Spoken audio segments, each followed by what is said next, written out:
2025-26ನೇ ಸಾಲಿಗೆ ಮೈಸೂರು ಜಿಲ್ಲಾ ಲಿಪಿಕಾ ನೌಕರರು, ವಾಹನ ಚಾಲಕರು ಮತ್ತು ಡಿ ಗ್ರೂಪ್ ನೌಕರರ ಸಂಘದ ಅಧ್ಯಕ್ಷರಾಗಿ ನೂತನವಾಗಿ ಆಯ್ಕೆಯಾಗಿರುವ ರೇವಣ್ಣ ಅವರು ಸಂಘದ ಇತರೆ ಪದಾಧಿಕಾರಿಗಳ ಜೊತೆ ಶನಿವಾರ ಪದಗ್ರಹಣ ಮಾಡಿದರು. ಮೈಸೂರಿನ ವಸಂತ ಮಹಲ್ ಡಯಟ್ನ ನೃಪತುಂಗ ಸಭಾಂಗಣದಲ್ಲಿ ಪದಗ್ರಹಣ ಸಮಾರಂಭ ನಡೆಯಿತು. ಪ್ರಾಂಶುಪಾಲರು ಮತ್ತು ಜೆಸಿಟಿಇ ಸಹ ನಿರ್ದೇಶಕರಾದ ಕೆ ರಾಜಲಕ್ಷ್ಮಿ ಅವರು ಡಾಕ್ಟರ್ ಸರ್ವಪಲ್ಲಿ ರಾಧಾಕೃಷ್ಣನ್ ಮತ್ತು ಸಾವಿತ್ರಿಬಾಯಿ ಫುಲೆ ಅವರ ಭಾವಚಿತ್ರಗಳಿಗೆ ಪುಷ್ಪಾರ್ಚನೆ ಮಾಡುವ ಮೂಲಕ ಕಾರ್ಯಕ್ರಮವನ್ನು ಉದ್ಘಾಟಿಸಿದರು. ಬಳಿಕ ಅವರು ಮಾತನಾಡಿ 2025-26ನೇ ಸಾಲಿಗೆ ಮೈಸೂರು ಜಿಲ್ಲಾ ಲಿಪಿಕಾ ನೌಕರರು, ವಾಹನ ಚಾಲಕರು ಮತ್ತು ಡಿ ಗ್ರೂಪ್ ನೌಕರರ ಸಂಘದ ಅಧ್ಯಕ್ಷರಾಗಿ ನೂತನವಾಗಿ ಆಯ್ಕೆಯಾಗಿರುವ ರೇವಣ್ಣ ಅವರು ಸಂಘದ ಇತರೆ ಪದಾಧಿಕಾರಿಗಳ ಸಹಕಾರದೊಂದಿಗೆ ಸಂಘದ ಸದಸ್ಯರ ಅಗತ್ಯ ಕೆಲಸಗಳನ್ನು ಮಾಡಿಕೊಡಬೇಕು. ಈ ಹಿಂದಿನ ಆಡಳಿತ ಮಂಡಳಿ ನಡೆಸಿರುವ ಪ್ರಗತಿ ಕಾರ್ಯಕ್ರಮಗಳನ್ನು ಮುಂದುವರಿಸಿಕೊಂಡು ಹೋಗಬೇಕು ಎಂದರು.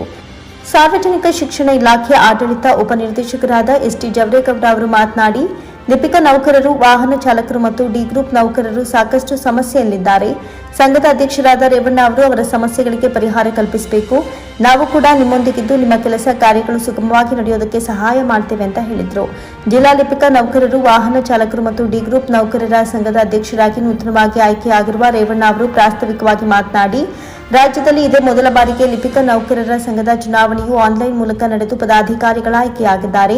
ನನ್ನನ್ನು ಸಂಘದ ಅಧ್ಯಕ್ಷರನ್ನಾಗಿ ಚುನಾಯಿಸಿದ ಎಲ್ಲರಿಗೂ ನಾನು ಆಭಾರಿಯಾಗಿದ್ದೇನೆ. ಲಿಪಿಕಾ ನೌಕರರ ಸಂಘದಲ್ಲಿ C&R ರೋಲ್, ಇನ್ಕ್ರಿಮೆಂಟ್ ಸೇರಿದಂತೆ ನೌಕರರ ಹಲವು ಸಮಸ್ಯೆಗಳಿವೆ. ಅಲ್ಲದೆ ನೌಕರರಿಗೆ ಆರೋಗ್ಯ ಸಮಸ್ಯೆಗಳ ನಿವಾರಣೆ, ನೌಕರರ ಮಕ್ಕಳಿಗೆ ಪ್ರತಿಭಾ ಪುರಸ್ಕಾರ ನೀಡುವುದು ಸೇರಿದಂತೆ ಹಲವು ಕಾರ್ಯಕ್ರಮಗಳನ್ನು ಹಮ್ಮಿಕೊಳ್ಳಬೇಕಿದೆ.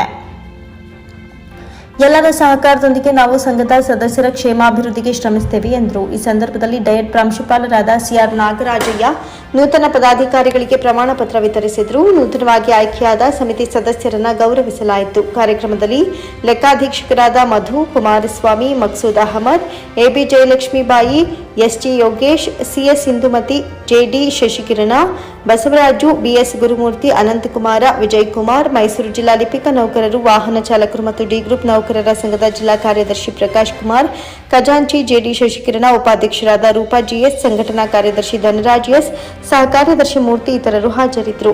ನಿರಂತರ ಸುದ್ದಿ ಸಮಾಚಾರಗಳಿಗಾಗಿ ನೋಡುತ್ತಾರೆ ಮೈಸೂರು ನ್ಯೂಸ್ 21. ಎಲ್ಲ ಪತ್ರಿಕೆ ಮಾಧ್ಯಮದವರಿಗೆ, ಎಲೆಕ್ಟ್ರಿಕಲ್ ಮೀಡಿಯಾದವರಿಗೆ ನಮಸ್ಕರಿಸುತ್ತಾ 2025-29ನೇ ಸಾಲಿಗೆ ಕರ್ನಾಟಕ ರಾಜ್ಯ ಸಾರ್ವಜನಿಕ ಶಿಕ್ಷಣ ಇಲಾಖೆಯ ಲಿಪಿಕಾ ನೌಕರರ, ವಾಹನ ಚಾಲಕರ ಮತ್ತು ಡಿ ಗ್ರೂಪ್ ನೌಕರರ ಸಂಘಕ್ಕೆ ಆಯ್ಕೆಯಾದಂಥ ಪದಾಧಿಕಾರಿಗಳ ಪದಗ್ರಹಣ ಕಾರ್ಯಕ್ರಮ ಇವತ್ತು ನಡೆಯಿತು. ಈ ಕಾರ್ಯಕ್ರಮಕ್ಕೆ ಬಹಳ ಸಂತೋಷದಿಂದ ಸರ್ಕಾರಿ ಶಿಕ್ಷಣ ಮಹಾವಿದ್ಯಾಲಯ ಪ್ರಾಂಶುಪಾಲರಾದಂಥ ರಾಜಲಕ್ಷ್ಮಿ ಮೇಡಮ್ ಅವರು ಬಹಳ ಸಂತೋಷದಿಂದ ಉದ್ಘಾಟನೆ ಮಾಡಿಕೊಟ್ಟಿದ್ದಾರೆ.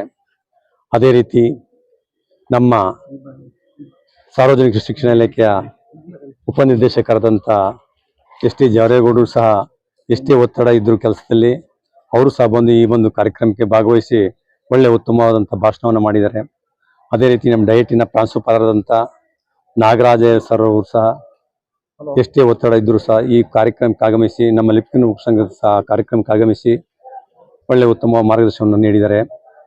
ಸ್ನೇಹಿತರೆ, ಎಲ್ಲ ಇಲಾಖೆಯಲ್ಲೂ ಸಹ ಅವ್ರದ್ದೇ ಆದಂಥ ಸಂಘ ಸಂಸ್ಥೆಗಳನ್ನು ರಚಿಸಿಕೊಂಡಿದ್ದಾರೆ. ಅದೇ ರೀತಿ ಸಹ ನಮ್ಮಲ್ಲೂ ಸಹ ಸಾರ್ವಜನಿಕ ಶಿಕ್ಷಣ ಇಲಾಖೆಯಲ್ಲಿ ಶಿಕ್ಷಕರ ಸಂಘಗಳು ಇದೆ, ನಾನು ಇಲ್ಲ ಅಂದಿಲ್ಲ, ಅದೂ ಇದೆ. ಅದರಲ್ಲೂ ದೈಹಿಕ ಶಿಕ್ಷಕ ಸಂಘ ಇದೆ, ಮುಖ್ಯ ಶಿಕ್ಷಕ ಸಂಘ ಇದೆ.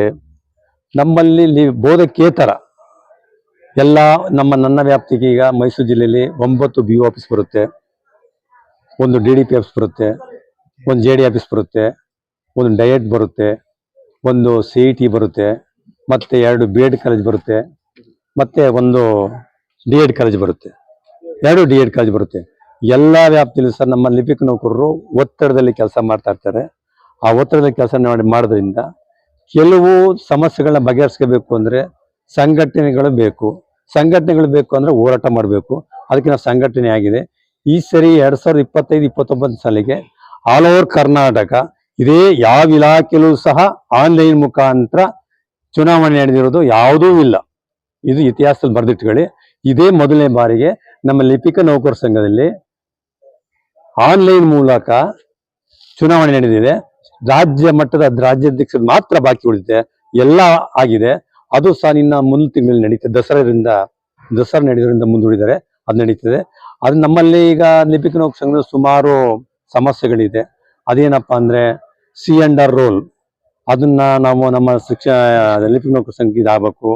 ಮತ್ತೆ ಕಾಲಕ್ಕೆ ಬಡ್ತಿ ಕೊಡಬೇಕು, ಮತ್ತೆ ಇನ್ಕ್ರಿಮೆಂಟ್ ಕೊಡಬೇಕು, ಮತ್ತೆ ಅವ್ರ ಮಕ್ಕಳಿಗೆ ಆದಂತ ಕೆಲವು ಸಮಸ್ಯೆಗಳಿಗೆ ಪ್ರತಿಭಾ ಪುರಸ್ಕಾರ ಮಾಡ್ಬೇಕು ನಾವು, ಮತ್ತೆ ಸ್ಪೋರ್ಟ್ಸ್ ಮಾಡಿಸ್ಬೇಕು.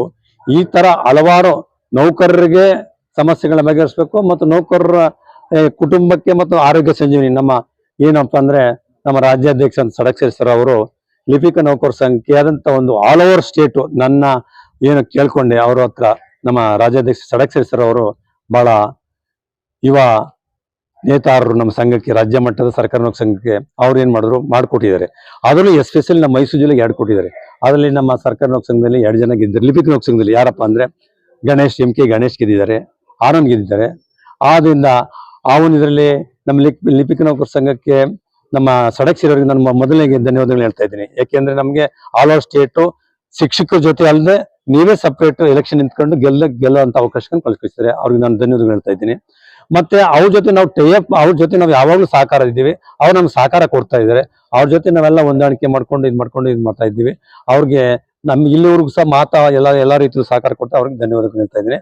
ಇಷ್ಟು ಮತ್ತೆ ನಮ್ಮಲ್ಲಿ ಆರೋಗ್ಯ ಹೆಲ್ತ್ ಕ್ಯಾಂಪ್ ಮಾಡಬೇಕು. ನಮ್ಮ ಲಿಪಿಕ ನೌಕರ ಸಂಘದ ಮಕ್ಕಳಿಗೆ SLC ಮತ್ತು PUC ಪಾಸ್ ಆದಂತವ್ರಿಗೆ ಪ್ರತಿಭಾ ಪುರಸ್ಕಾರವನ್ನು ಹೆಚ್ಚಿನ ಮಾರ್ಕ್ಸ್ ತಗೊಂಡು ನಮ್ಮಲ್ಲಿ ಮೈಸೂರು ಜಿಲ್ಲೆ ಒಟ್ಟು 725 ಜನ ಬರ್ತಾರೆ ಸರ್. ಟೋಟಲ್ 725 ಜನ ಬರ್ತಾರೆ. ಹೌದು, ಆನ್ಲೈನ್ ಮುಖಾಂತರ ವೋಟ್ ಮಾಡಿ ಅವೆಲ್ಲ ನನ್ನ ಮೈಸೂರು ಜಿಲ್ಲೆಯನ್ನು ಅಭಿವೃದ್ಧಿಗೆ ಆಯ್ಕೆ ಮಾಡಿದ್ದಾರೆ. ಹೌದು, ಆಪ್ ಮುಖಾಂತರ ಮಾಡಿ ಅದು ಆಲ್ ಓವರ್ ಸ್ಟೇಟ್ ಅಲ್ಲಿ ಚುನಾವಣೆ ಅಧಿಕಾರಿ ಆಲ್ ಓವರ್ ಸ್ಟೇಟ್ ಅಲ್ಲಿ ಒಬ್ರು ಇದ್ದಾರೆ, ಅವ್ರು ಮಾಡ್ತಾ ಇರೋದು. ಅದು ನಮ್ಮ ಆಯಾ ಇದರಲ್ಲಿ ಜಿಲ್ಲೆ ಅಪ್ಲಿಕೇಶನ್ ಹಾಕಿ ಆನ್ಲೈನ್ ಮುಖಾಂತರ ಮಾಡಿ ಅಂತ ಕೆಲಸ ಮಾಡಿದ್ದಾರೆ ಸರ್.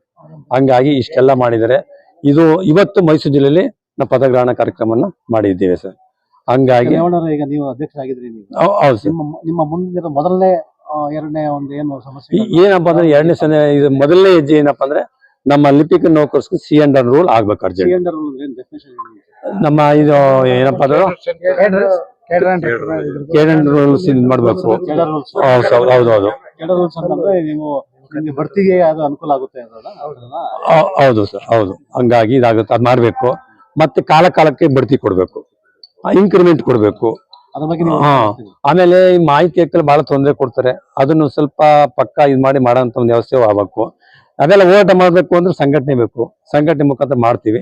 ಇದು ಮೊದಲನೇ ಹೆಜ್ಜೆ ನಮ್ಮ ಮೈಸೂರು ಜಿಲ್ಲೆ ಆಗಿದೆ, ಮಾಡ್ತಾ ಇದ್ದೀವಿ. ನಮ್ಮ ತಾಲೂಕು ಎಲ್ಲ ಅಧ್ಯಕ್ಷರುಗಳು ಪದಾಧಿಕಾರಿಗಳು ಸಹಕಾರ ಕೊಟ್ಟಿದ್ದಾರೆ. ಇವತ್ತು ಕಾರ್ಯಕ್ರಮ ಜಿಲ್ಲಾ ಪದಾಧಿಕಾರಿಗಳು, ನಮ್ಮ ಜಿಲ್ಲಾ ಕಾರ್ಯದರ್ಶಿಯಾದಂತ ಪ್ರಕಾಶ್ ಕುಮಾರ್ ಇಲ್ಲಿದ್ದಾರೆ, ನಮ್ಮ ಸರ್ಕಾರ ನೌಕರ ಸಂಘದ ಡೈರೆಕ್ಟರ್ ಆದಂತ ನಮ್ಮ ಗಣೇಶ್ ಇಲ್ಲೇ ಇದ್ದಾರೆ, ಮತ್ತೆ ನಮ್ಮ ಇತ್ತೀಚಿನ ನಮ್ಮ ಸರ್ಕಾರಿ ಪ್ರಾಥಮಿಕ ಶಾಲಾ ಶಿಕ್ಷಕರ ಖಜಾಂಚಿ ಮತ್ತು ರಾಜ್ಯ ಸರ್ಕಾರ ಸಂಘದ ರಾಜ್ಯ ಸಂಘಟನೆ ಮಾದೇವ್ ಇದ್ದಾರೆ, ಮತ್ತೆ ನಮ್ಮ ಜಿಲ್ಲಾ ಇವರು ಕಾರ್ಯದರ್ಶಿ ಅಂತ ಧನರಾಜ್ ಇದ್ದಾರೆ, ಸರ್ಕಾರ ಸಂಘದ ಜಿಲ್ಲಾ ಸರ್ಕಾರ ಸಂಘದ ನಿರ್ದೇಶಕರು ಮತ್ತು ಮಾಜಿ ಅಧ್ಯಕ್ಷ ಅಂತ ನಮ್ಮ ಆನಂದ್ ಇದ್ದಾರೆ.